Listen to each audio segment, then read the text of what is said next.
I bet you didn't expect another analysis video so soon. There were just too many goodies jam-packed in the Pokemon Scarlet and Pokemon Violet reveal trailer. I'm johtojonny, back again to bring you all the little details no other YouTuber will talk about. This time, I'm going to start with my favorite detail, and this one has to do with the game's gimmick and how it ties to the diamond in the logo. With some help of one of my subscribers, Queen, I think we've cracked the code on what exactly the gimmick will be. The trailer sees a lot of references to diamonds and the use of color.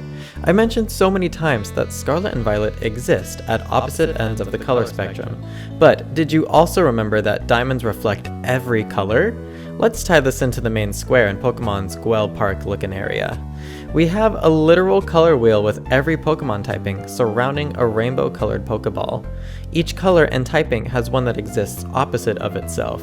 Let's call those complementary typings, similar to the color wheel. With the knowledge that diamonds reflect every color and colors are all associated with Pokemon types in the city square, I think the diamond item will be used to reflect on a Pokemon and its typing, to change that typing to its complementary version. This would actually be a really cool gimmick, as up until now, we've always just gone into battles ready to spam super effective attacks for the win, save for Pokemon Legends. How cool would it be if once a battle, you can change one of your Pokemon's types to the opposite of itself and take your opponent off guard at any moment? This would be my new favorite competitive gimmick, as well as spice up the main campaign for the game. With that fun speculation, or possible revelation, out of the way, let's turn our focus to the structure outside of Pokemon's version of Barcelona. In my last analysis, I mentioned that this looks like the base of a pyramid, or maybe something ancient, but it could actually be the exact opposite. These are likely solar panels. Spain is big on renewable energy after all. Even if it is way more effective to just place these babies on the roof of every structure instead of out on the side of the city, but that's a topic for another time. I can't wait till lobbying for non-renewable energy sources ends. Now, let's take a look at everyone's favorite web pattern. Speculation is running wild. It may either be a spider web or a fishing net with little fishes both getting caught and getting away. Either way, my initial theory that I forgot to mention last time was that this could be the symbol for the evil team. If it's a fish net, obviously, there will be lots of water Pokemon on their teams. If it's a web, then I think it'll be much more interesting and fits with the white coloration. I can easily see Pokemon like Ariados and Hatterene being all over their battle compositions. Ariados is a colorful spider, and Hatterene is a colorful witch, so it fits the colorful motif the games are going for. Conversely, the white web lacks color and could symbolize the evil team's lack of perspective or cohesion with the region. Speaking of white being void of color, many have pointed out this shadow in the flashlight scene at the beginning of the trailer.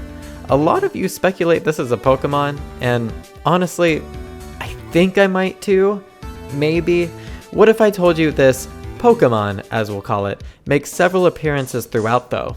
Obviously, this shot is the first time we see it, and a lot of folks have speculated that the shadow could be taking the shape of something. If this is a Pokemon, I'm here to tell you I don't think it has a definitive form. It seems to be a sort of blob, and as we'll see going forward, I think it might shapeshift. It might also even be the shadow itself, since black also lacks any color, allowing it to stand out in a game that focuses on vibrant colors. The next time we see the Shadowmon is when it opens the door to the Scarlet Violet room. The guard just barely missed it, and the last time we see it, it's closing the door behind the guard so as to not let him escape. There is a shadowy figure here in the crack that may imply that the Mon transformed into a more humanoid form, but still nothing solid. Either way, this shadow is definitely causing mischief around here, and if it is a Pokemon, it may be a mythical. Also, it may be the one who hoarded all these antiques here in the room. If that's the case, then this Pokemon has a hoarding problem. Now, let's look at more small things you may have missed, such as the stairs going all the way up these windmills. Can we walk up these? Because if so, this view is going to be awesome, and the spiral staircase will offer a really cool set piece. We can get up on that huge cliff behind our house, as there are tree assets up there. Again, it really seems like we'll be able to make use of Pokemon again for traversal.